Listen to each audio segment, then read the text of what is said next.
By chicken shawarma roll. Salim பாபர்பூர்ல ஒரு ஹோட்டல்ல வேலை செஞ்சுக்கிட்டு இருந்தாரு. அவர் ஹோட்டல்ல குக் வேலை பார்த்துக்கிட்டு இருந்தாரு. அவர் விதவிதமான சுவையான பலகாரங்களை செஞ்சுக்கிட்டு இருந்தாரு. அதுலயும் குறிப்பா அவர் கையால செய்யப்பட்ட சிக்கன் ஷவர்மா ரோல எல்லாரும் பாராட்டுவாங்க. அப்புறம் அதை சாப்பிடுறதுக்காக தூரத்துல இருந்து நிறைய ஆட்கள் வருவாங்க. ஷவர்மா ரோல சாப்பிடுறவங்க எல்லாருமே அவரை ரொம்ப பாராட்டுவாங்க. அப்புறம் எல்லார்கிட்டயும் சொல்லுவாங்க, இங்க பாருங்க, பாபர்பூர் போனீங்கன்னா அஸ்லம் கடையில சலீம் கையால செஞ்ச ஷவர்மா ரோலை சாப்பிட மறக்காதீங்க. அதுவும் சிக்கன் ஷவர்மா ரோல். அவர் ரொம்ப நல்லா செய்வாரு. சலீமோட முதலாளி அவரை ரொம்ப பாராட்டுவாரு. அப்புறம் அடிக்கடி அவரை பாராட்டி பணமும் கொடுப்பாரு. எப்பா சலீம், இன்னைக்கு உன்னால நமக்கு நிறைய வருமானம் வந்துச்சு. இந்த உனக்கான பரிசு. சலீம் பரிசா கொடுத்த அந்த மோட்டார் பைக்கை பார்த்து ரொம்ப ஆச்சரியப்பட்டாரு. அஸ்லம் சேட் ஐயா, மோட்டார் சைக்கிளா? ஆமா சலீம், இது உனக்காக தான். நீ எவ்வளோ வேலை பார்க்கற. உங்களுக்கு ரொம்ப ரொம்ப நன்றி அஸ்லாம் சேட். எல்லாம் நல்லா போயிட்டு இருந்தது. ஆனா திடீர்னு வைரஸ் ஏற்பட்ட காரணத்தால எல்லா கடைகளும் மூடப்பட்டுச்சு. எல்லாருக்கும் அவங்க வேலை போயிடுச்சு. ரொம்ப நாள் போனதுக்கு அப்புறம் அஸ்லம் சலீம் கிட்ட என்ன சொன்னார்னா, இங்க பார் சலீம், உனக்கு தான் தெரியுமே, லாக்டவுனால நம்ம கடை எல்லாமே மூடிட்டோம். இனிமேலும் உங்களை உட்கார வச்சு என்னால சம்பளம் கொடுக்க முடியாது. நீங்க எல்லாம் வேற ஏதாவது வேலை பார்த்துக்கோங்க. ஆனா அஸ்லம் சேட், நாங்க எங்க போவோம், என்ன செய்வோம், என்ன சாப்பிடுவோம்? இங்க பார்ப்பா, என்ன மன்னிச்சிரு. உன்னை வெளியே அனுப்புறதுக்கு எனக்கு விருப்பம் இல்லை. என்ன பண்றது? ஆனா வேற வழி இல்லை. சலீம் ரொம்ப வேதனையோட தன்னோட மோட்டார் சைக்கிளை எடுத்துக்கிட்டு வீட்டுக்கு திரும்பி வந்தான். சலீம் சோகமா இருக்கிறத பார்த்துட்டு அவங்க அப்பா என்ன கேட்டாருன்னா, ஏன்பா சலீம் தம்பி, என்னப்பா ஆச்சு, இவ்வளோ கவலையா இருக்க? என்ன பண்றதுப்பா, வேலை போயிடுச்சு. இனிமே நான் என்ன பண்றது? எனக்கு எதுவுமே புரிய மாட்டேங்குது. ஏன்பா இதுக்கு போய் ஏன்பா வருத்தப்படுற? உன் கையில நிறைய திறமை இருக்கு. அதனால நிச்சயமா உனக்கு ஒரு வழி கிடைக்கும். அப்பதான் சலீமோட நண்பன் ஜக்கி அங்கே வந்தான். சலீம் அவன் கிட்ட எல்லா விஷயத்தையும் சொன்னான். சலீம் சொன்னதை கேட்டு ஜக்கி அவன் கிட்ட என்ன சொன்னான்னா, ஏய் சலீம், நீ எதுக்காக கவலைப்படுற? இப்ப லாக்டவுன்ல இருந்து உனக்கு விடுதலை கிடைச்சிருக்கு. நீ ஏன் ஒரு வேலை பண்ணக்கூடாது? உன்னோட மோட்டார் பைக்ல ஷவர்மா ரோல விற்க ஆரம்பி. தெரு தெருவா போய் வித்துக்கிட்டு வா. இத பாரு, நீ சொந்தமா உன்னோட வேலையை செய். சலீமோட அப்பாவும் ஜக்கி சொன்னதை கேட்டு சரின்னு சொன்னாரு. ஆமா ஆமா, ஜக்கி சொல்றதும் சரிதான். நீ நாளைக்கே ஷவர்மா ரோல விற்க ஆரம்பி. சலீம் 2 பேர் சொன்னதையும் கேட்டுக்கிட்டான். அப்புறம் மறுநாளே தன்னோட மோட்டார் சைக்கிள்ல சிக்கன் ஷவர்மா ரோல செஞ்சு விற்க ஆரம்பிச்சான். கொஞ்சம் கொஞ்சமா அவனோட வியாபாரமும் நல்லா நடக்க ஆரம்பிச்சது. அப்புறம் நாளுக்கு நாள் அவன் நல்ல பணம் சம்பாதிக்க ஆரம்பிச்சான்.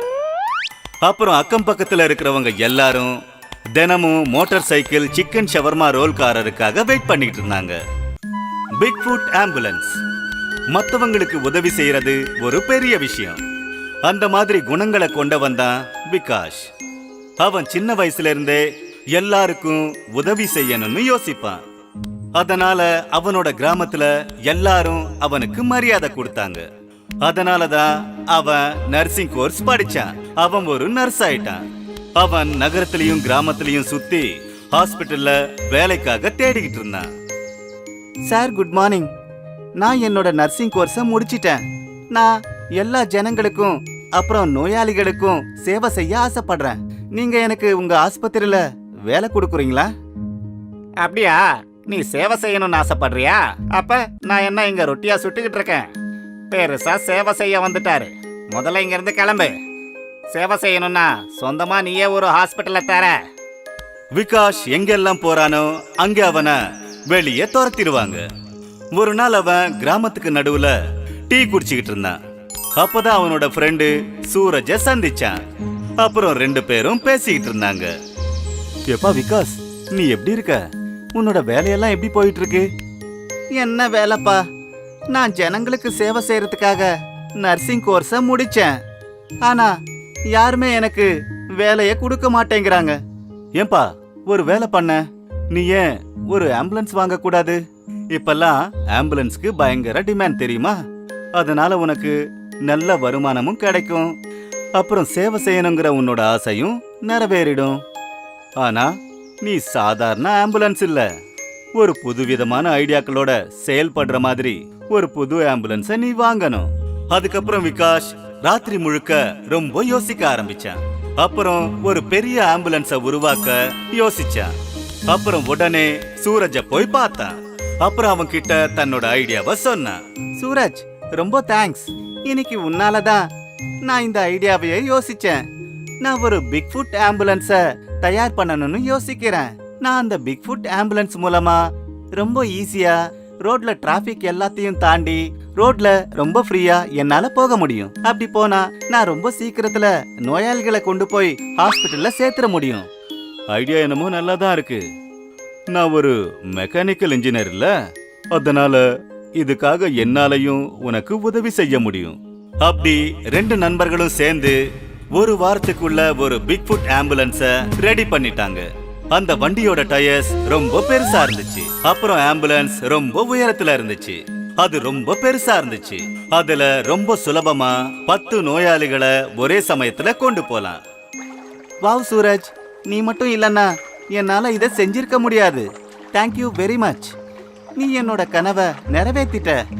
விகாஷ் ரொம்ப சுலபமா டிராபிக்கையும் தாண்டி ரோட்ல எந்த ஒரு தடையும் இல்லாம சீக்கிரமா நோயாளிகளை ஹாஸ்பிட்டலுக்கு கூட்டிட்டு போக ஆரம்பிச்சான். அதனால டாக்டருக்கும் சந்தோஷம், நோயாளிக்கும் சந்தோஷம்.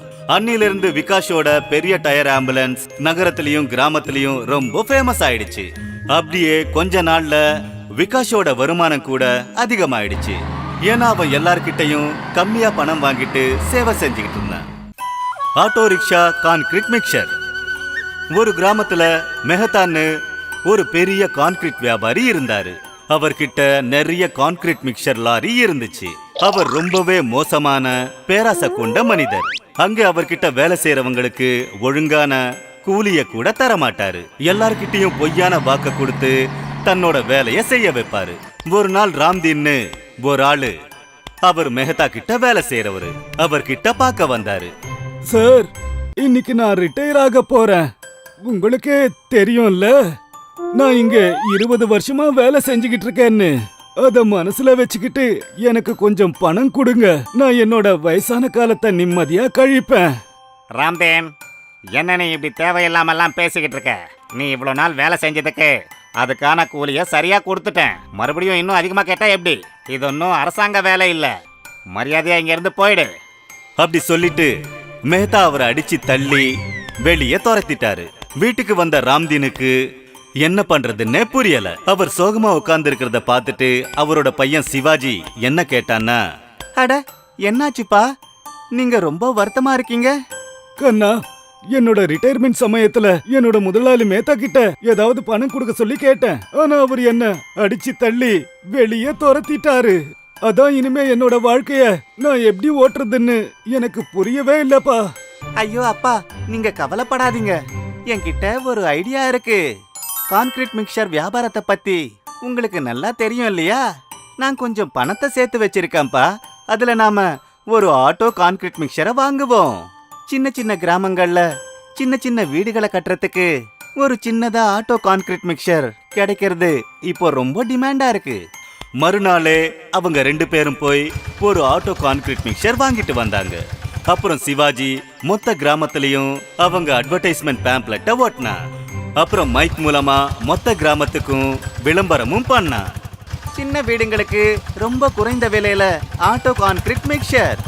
Dial 98484-568 for booking.